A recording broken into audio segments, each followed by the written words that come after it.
అంటే ప్రతి నెల కూడా మనకి ఏకాదశి వస్తుంది కదా, మరి ఇది అంత ప్రత్యేకంగా అంటే ప్రతి నెల కమల ఏకాదశి అని ఇలా రకరకాల పేర్లు వస్తూ ఉంటాయి కదా. ఇక్కడ వచ్చింది నిర్జల, జలము లేని ఏకాదశి. అంటే ఏకాదశి రోజున మామూలుగా పండు ఏదో అలా తీసుకుంటూ ఉంటారు, కానీ ఈ రోజు ప్రత్యేకంగా జలము కూడా పుచ్చుకోకుండా ఉంటారమ్మా ఈ ఏకాదశి నాడు. దీన్నే నిర్జల ఏకాదశి అంటారు. తర్వాత ఏరువాక పున్నమి. ఏరు అంటే అర్థం నాగలి. ఇది రైతులకి పెద్ద పండగ. రైతులు మన తెలుగు ప్రాంతాల్లో రైతులు ఏరువాక పున్నమి పండగ చేసుకుంటారమ్మా.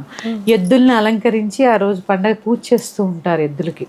అలాగే ఇది వర్షాకాలం స్టార్ట్ అయ్యేటటువంటి మాసం కాబట్టి ఎక్కువ వర్షాలు ఉండవు కదా, కొద్దిగా పడి ఆ నాట్లు వేయడానికి ఈజీగా ఉంటుంది. ఆ పొలంలో దిగాలన్నా బురద లేకుండా చాలా సులువుగా ఉంటుంది. కాబట్టి ముఖ్యంగా